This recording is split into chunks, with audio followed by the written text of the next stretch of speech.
on the street, they find a table, and they just play. Now, dominoes, they still play in Miami. I mean, there's Calle Ocho, and you go by and you see all these elderly Cubans still playing. We play dominoes at the house when we get together.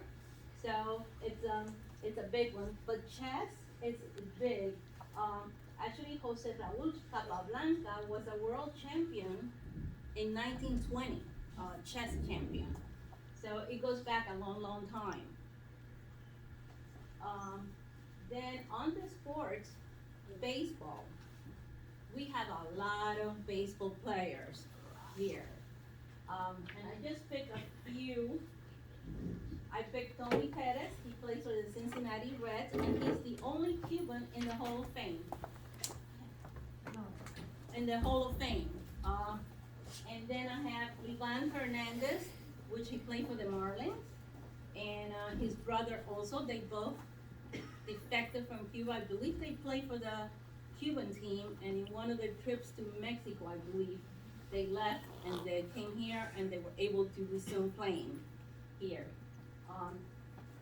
Boxing. Boxing is another big, big sport in Cuba. We have, and to be honest with you, I'm not into boxing, so I don't know these people, but we have Kit Gavilan and Sugar Ramos. And I picked that one because of Sugar Ray. So I kind of, maybe he copied that from them.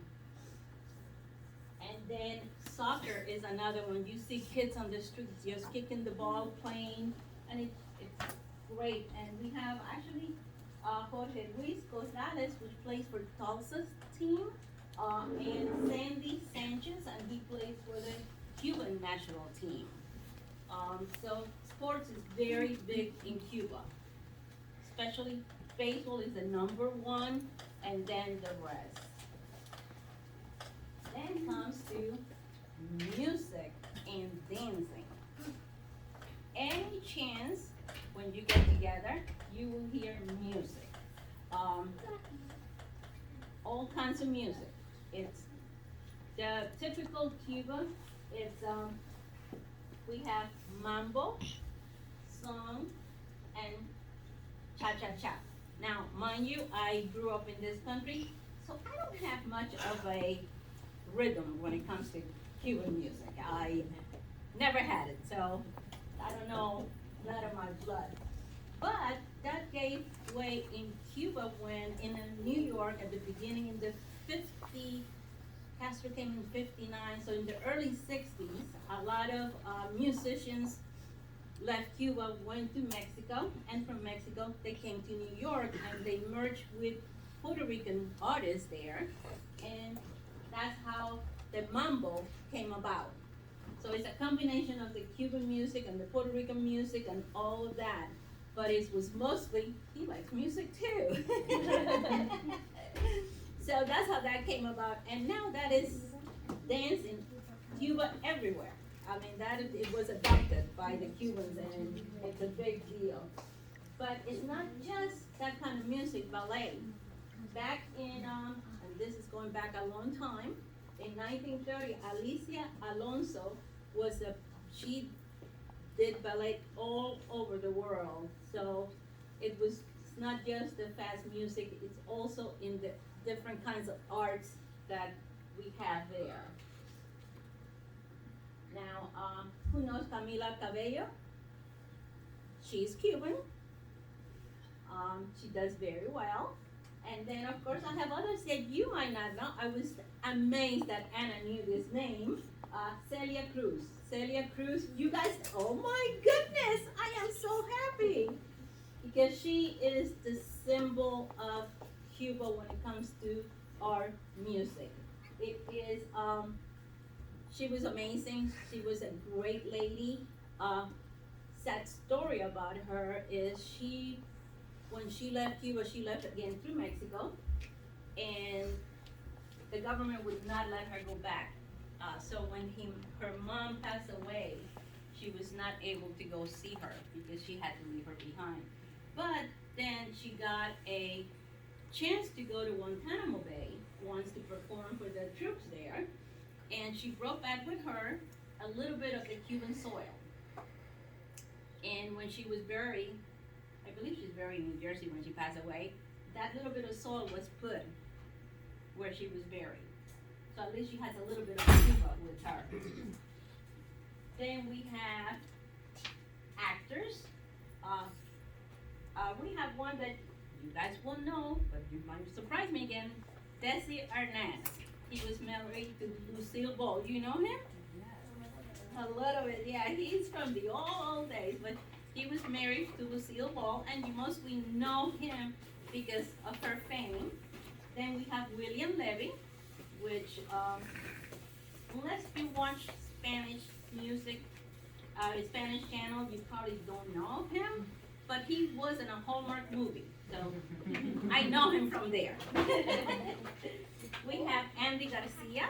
Andy Garcia is, you know him. He's still making movies actually. He's still active there. And Stephen Bauer, even though his name doesn't sound Spanish, he is Cuban. Stephen Bauer. So I had given a little bit of what is Cuba and what it stands for. And anybody has any questions, anything on this, any comments? Is Minnie Manoso the best Cuban baseball player? Who? Minnie Manoso? Yes, I believe. Yes, yes. I saw his name yesterday when I was doing research on and I was trying to get some that were kind of current so that you guys could, you know. Go ahead. There's like a movie, I watched it, and it had, I forgot what it was called, but it was in a movie. Good, But good. like in cartoon. In cartoons? Wow, that is great. Great. Go ahead. In the sports, what about rodeoing? You know, no, we had bulls down there because Cuba a long time ago was a big dairy farm. Actually, my great grandparents, that's how we ended up at that farm, used to have a dairy farm, and then that went away, and then we lived there. My grandfather worked at the King. But no, we don't have that. We have plenty of bulls and plenty of horses and everything, but we never got into that for some reason. I know some of this stuff because my grandma, my great grandma, is from Cuba, and I've heard and my great grandma told me about the tobacco and the sugar cane and how like it's big in Cuba. Yes, good. Because you see, I like that parents and grandparents pass it along, and I try to, you know, tell the girls, and I don't have a lot of pictures, but and I'm gonna come to this now, how I got to this country. My dad came to this, I'm sorry, I didn't see your hand, no? Go ahead. Is this wrestling a pretty big sport? Which one? Wrestling. Wrestling, you know what? We're big in boxing in Cuba, not wrestling. I don't know why. I like gloves that I don't like. Go ahead. And I actually play baseball. Yes? Wow. I play baseball. Good, good. I like baseball. Now, let me tell you something funny. Because of my tongue, I didn't come to this country until I was 12, and I only spoke Spanish until then. My tongue doesn't roll the right way. So my favorite team, and you guys are gonna laugh because I can't pronounce that Y, are the Yankees. But my tongue doesn't roll with the certain letters of the alphabet. Go ahead. When I play baseball, I change teams to the Yankees, and the Yankees team won. Good, good. That is my favorite team. And you know, when I went to New York, from Cuba, I went straight to New York. And back in 1966, when I was there, nobody spoke Spanish there. But the good thing is, the Yankee Stadium is 161st Street, and I live in 167th. So I was very close to the stadium. But let me tell you how I got here. When Castro took over, well, before Castro took over the government that is there now, even though Castro passed away, it's still the same. You could already hear rumbling about what was coming. And my dad and my uncle had come to this country in 1957, way before, because he came here to study and he actually served in the military. He was in Korea. Then my dad came in 1958 when Castro took over January 1st, 1959. And things started changing. They took over our farm, was no longer our farm. The farm belonged to the government. Actually, because we were on a high hill overseeing a bay, they took it over, and the back of the farm was taken over by the military. That's when my grandparents, not I, my grandparents decided that it was time to try to leave. Well, once you decide that, it's not like now that everybody's at the border, not like that back then. Back then, they had to, whoever was here sending for you, had to prove that they had a job, that they could support you. If you couldn't find a job, you couldn't get anything from the government at all. Whoever sent for you had to support you at that time. So finally, after probably about 4 years of paperwork and everything, the day came, and now you have heard me talk about my dad, and so I have to tell my mom and my dad divorced after they had me, so I came through my dad's side. So 4 years after the paperwork started in 1966, finally we got the permission to come to this country.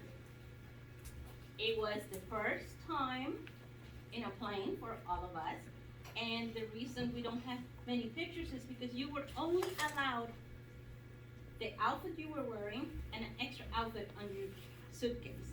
You could not bring out papers, you could not bring family, nothing at all back then. So I have very few pictures of the family in Cuba and everything. So that was the first time I will never forget. It was a small Pan Am plane, and it was the first time that I had gone. In the plane, they gave us this little packs of the chiclets or something, the little packs. And I'll never forget, they gave me that. I'm looking at it like, what in the world is this, you know?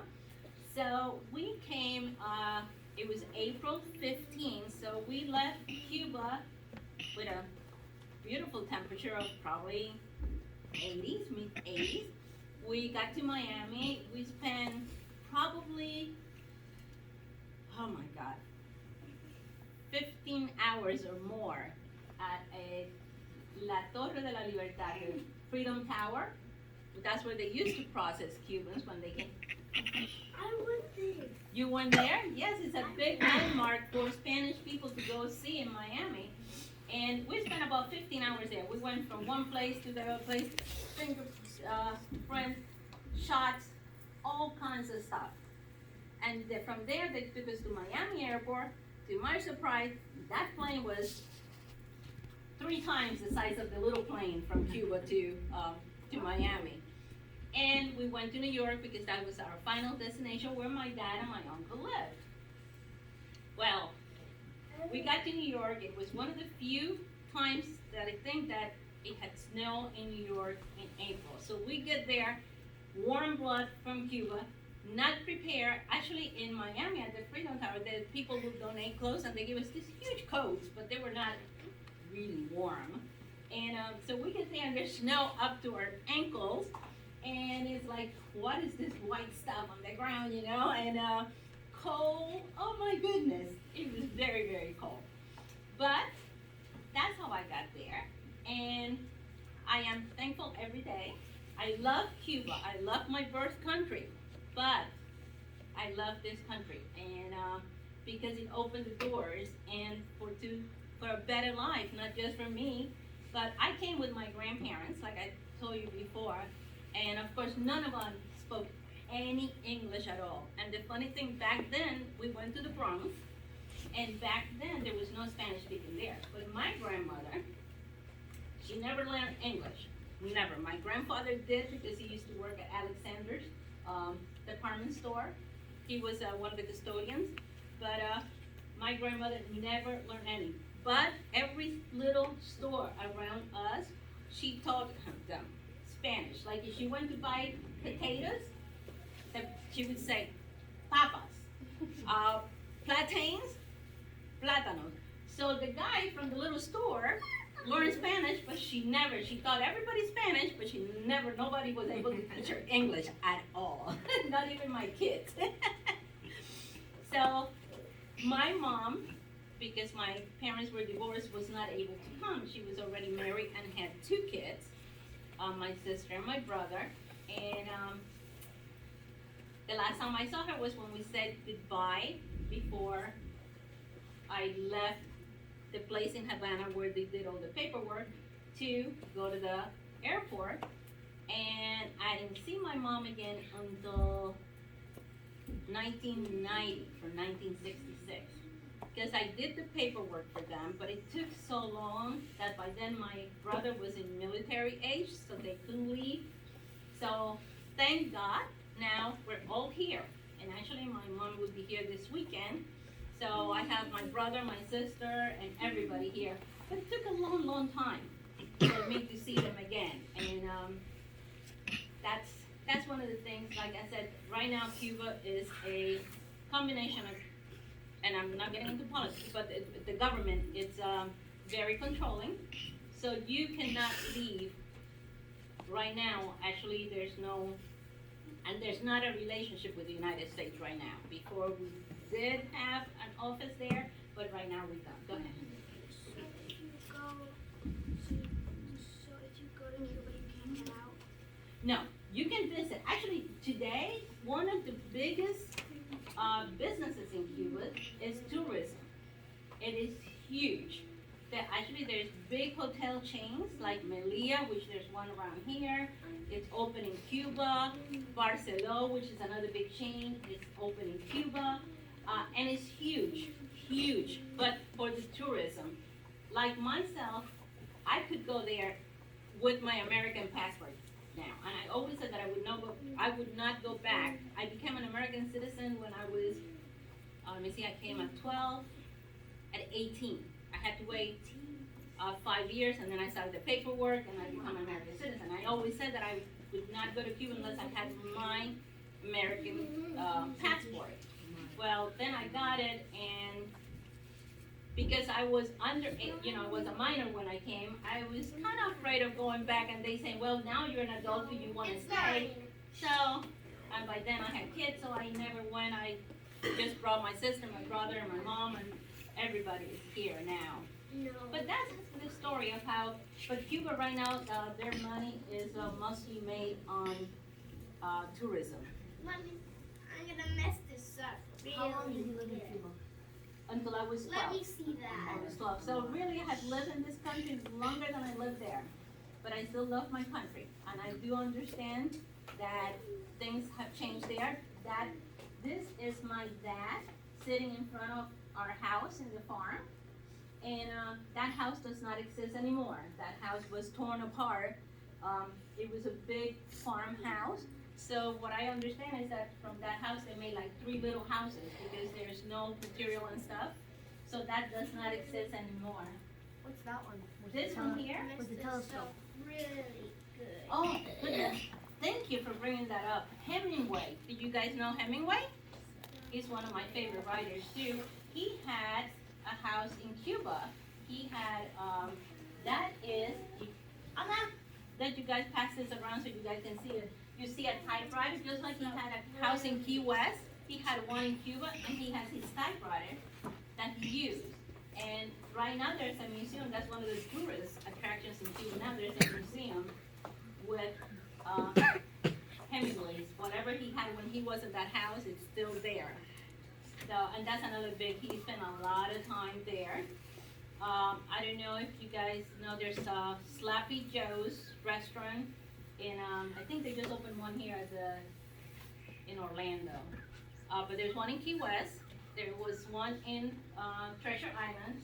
The original Sloppy Joe's was the one in Cuba, and that's where Hemingway used to go all the time. And it's still there, actually. How big is the currency difference?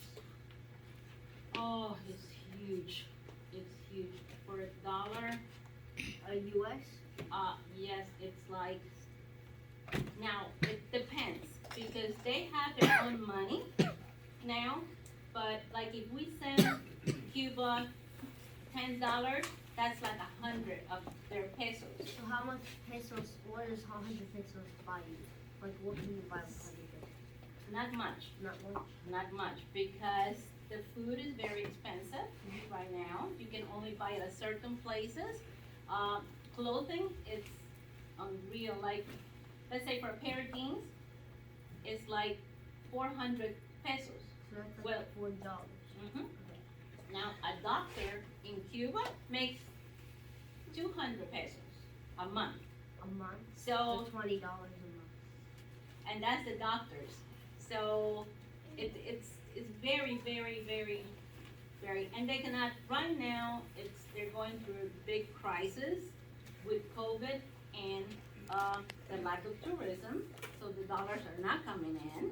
And the other thing is, again, you can't find food. Before, you could go to the little farms and buy stuff from them. Right now, there's not even that. It's pretty rough right now.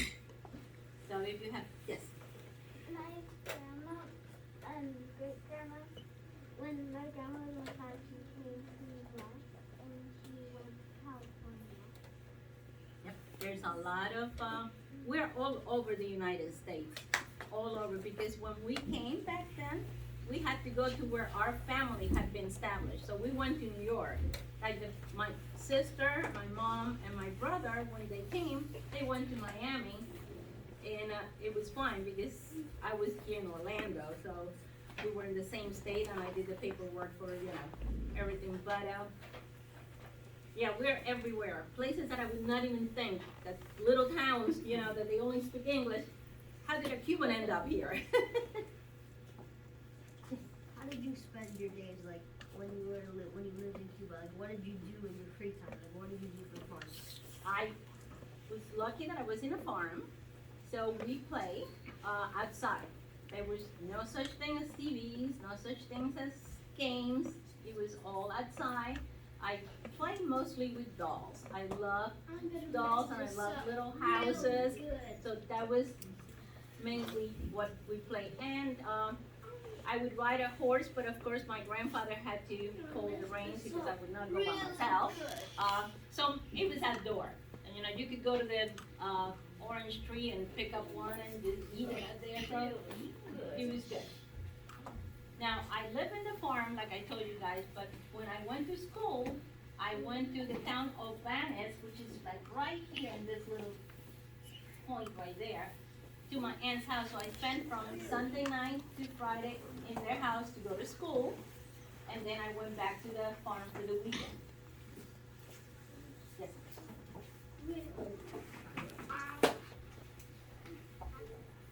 You forgot? Okay, when you remember, you let me know. I'm sorry? In Cuba? No. No, in Cuba the schools were very tiny, which was the big shocker for me because when I came here with no language, I did, let's see, I came 12, so I did 1 year, I believe, in middle school, and then they moved me to high school because of my math was far advanced than what they were teaching here back then. And then I went to high school, and this high school was huge. I mean, huge, with very little English. So it was quite an experience. Remember? My grandparents live in New York also. Yes. I love New York.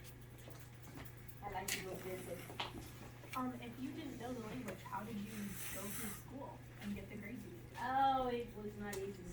It was not easy. I had to take a crash course in English, and to this day, there's certain, like words and stuff, and I can't. But it was a crash course.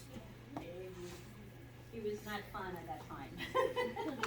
Needless to say, I didn't go to prom. I didn't do any of those things. It was just study. Transportation. Transportation? Transportation. Well, in the old days, there was all kinds of transportation. Cars, buses, all kinds of stuff. Today, it's really neat because the tourists that goes there love to see the last cars that went in there from the United States were from 1959, and that's what you see on the street. These beautiful cars that they have been able to keep up with. Don't ask me why, because they don't get cars or anything like that. But that's what they use. But now it's very hard to get transportation. Very, very hard. So tourists that go there, they can rent cars. But for the people that live there, it's hard to get around. Any other questions?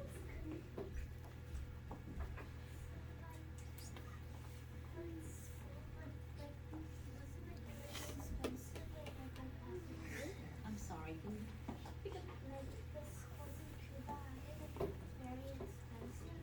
I did not go to a private school when I was in Cuba. I went to public school. I couldn't tell you, to be honest with you. I know that there was a private school in the town where I went to school, but my school was very small. And my grandmother's sister, my aunt, she was a teacher there, so I had to behave. We would go straight from the school to my parents. Yes. My dad got stuck in New York. Really? Yes. Snow or with when COVID happened? When COVID happened. Yeah, a lot of people got stuck in different places. Yes, I'm glad that I think we're over that now, getting out of it, for sure. What's the general size of home in Cuba? It's funny because when I was little, I thought my house was huge, but it was all, you know. Yeah. But the homes are small. They are small, and because you cannot purchase a house in Cuba, the only way that you can do is trade. Like, let's say I want to live in Kissimmee, and the person who lives in Kissimmee wants to live in Orlando, so we would exchange homes. But you cannot purchase. So sometimes you find families of 10 living in one because their kid got married, but they cannot buy a house, they cannot find a place, and you have 3 generations in one home. So then how would someone get like the first house? The first house, actually, most is the people that have been there for years. Like when we left, that house went to the government. But when my aunt passed away, that house that they had there, and cousin of mine have moved in there for quite a bit of years. So because she had established residence in that town, so she was able to keep that house. But that's how you do it now. Now they are selling homes now to tourists that they can rent. So it's kind of strange. What natural disasters happen in Cuba? Hurricanes. We have quite a few of them. That's the most and it's because of where the island is. I mean, sometimes they visit Cuba before they visit Florida. They go through one end of the Cuba or another end. Now, if it goes through this end of Cuba, there's a lot of mountains here. So the mountains break the hurricanes. And if it doesn't take, if it's fast, you will be very strong by the time it reaches us. But if it goes like the last one that went through here, the island, that part of the island is so small that it didn't break it. It hit us full speed. But that's the biggest. I only remember one of me in Cuba, and it wasn't bad at all. That one was not bad. I just remember playing outside, and after the winds and everything, playing in the rain and stuff like that. But it was nothing like the one that we just had here. Any questions? Yes. So cattle was very popular. Yes. Yes. There were a lot of dairy farms, and now it's not. Now it's not. But back then, yes. Back in the old days, I like to call it the old days. Which is mostly what I learned from my grandparents, because when I left at 12 in 1966, the island had not gotten real bad yet. Yes. Well, if someone was related to someone who was because like my grandma can't look because she needs like a human password to do that.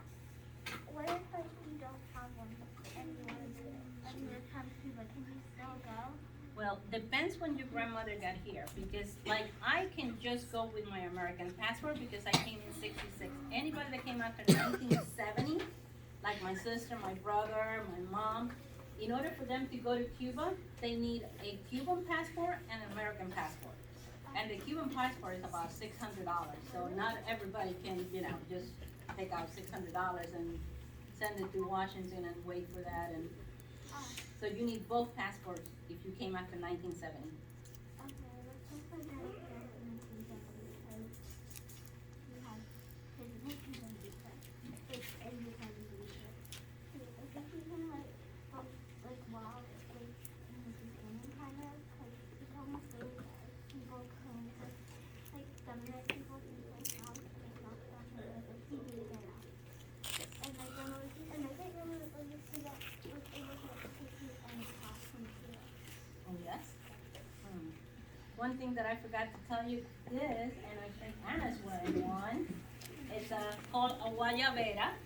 And in Cuba, it was just for men. In the United States, there's companies that make them for ladies, and actually you have dresses and all kinds of, but this is called a guayabera, and this is it's a typical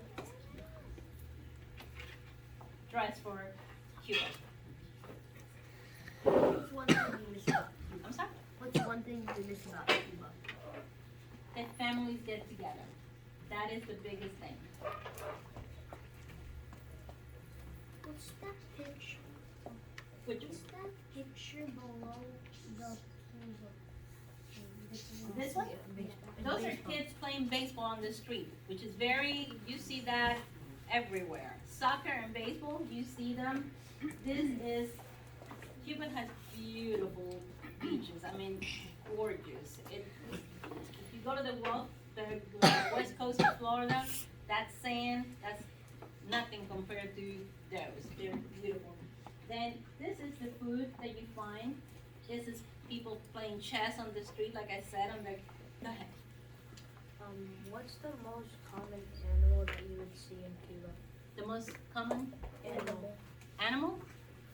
I would say horses. That's the one that is, and it's used as a method of transportation now too. If you have a horse, you have way to move around. And then that's Hemingway's writing. That's art that people paint. Beautiful music. I told you dancing was a big thing. Now this is my grandmother, myself, and my dad, and that's me right there. That's crazy. That's my dad in front of the house, and that is me right there too. That's my great grandfather. He came to Cuba from Spain. My great grandfather. What's the climate in Cuba? Ooh. Right now, kind of high, but back in my days there, it was very little. When you say high, do you mean like what kind of like crime? Meaning like you steal someone's like purse or like Yes, that kind of, okay. yes, that kind of, and actually not steal like go pull the, Yeah. but smooth, because there's no money. Yeah. Unfortunately, they're creating a society that they survive, which is it's terrible. It's also popular in Cuba. I'm sorry. It's also popular in Cuba. Salsa? Yes. Cubans will dance to anything. Anything. It's except me, because it's not in my blood. Yes. Have you ever been to Havana? My mom, when she remarried, she went to Havana, and I used to spend all summers in Havana, yes. I used to spend the summers with them, and then with my grandparents. My grandparents raised me, and that's them right here. And that's my grandfather.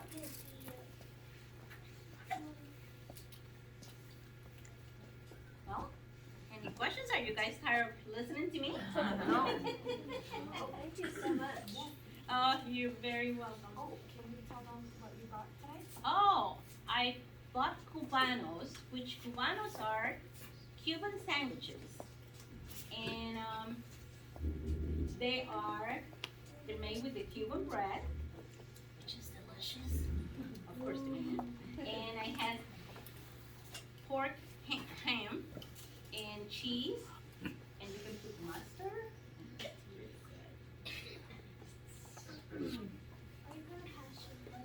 Yes, yes, you guys are welcome to pass it around and take a look and ask me any questions, and then we'll go with whatever is.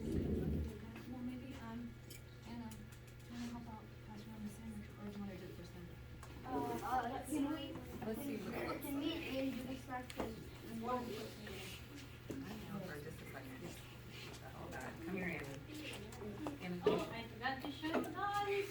This is the Cuban flag, and some of you might think it's like Puerto Rican's flag, which it is the opposite of. There's the triangle is blue and the stripes are red, but it's the same.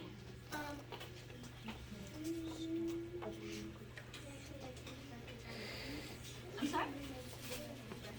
You did? That's my favorite.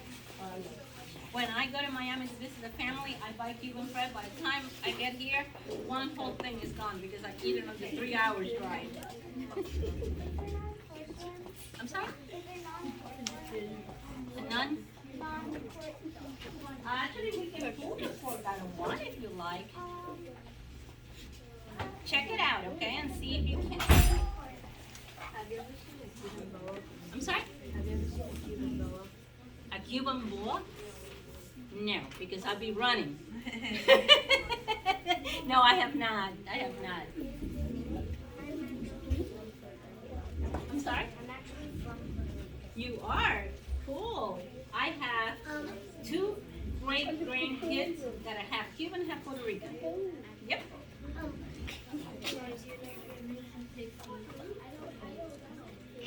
You actually know there's kids from I'm sorry?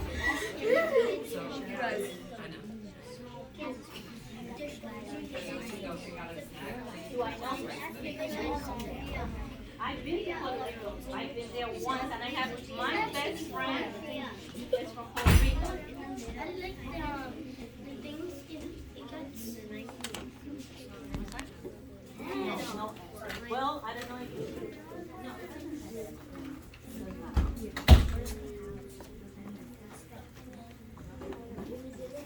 Sorry, you had a question?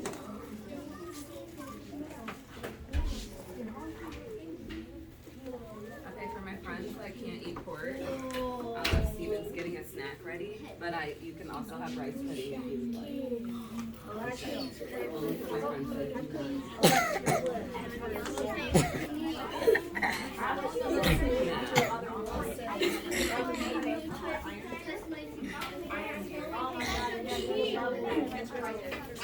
They bought this.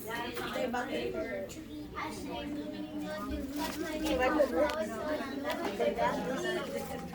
Nope. Chloe, hold it up. Hold it straight up so I can take a video. Hey. I got this. Can you put one here, probably?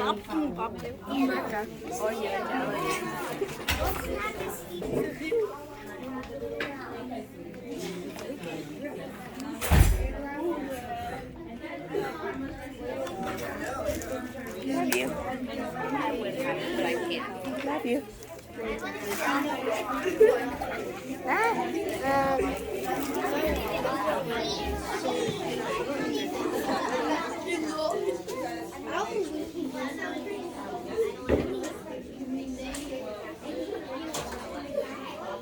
You need to sit down, okay? Well, because you're standing or not in the right spot, you're not even having.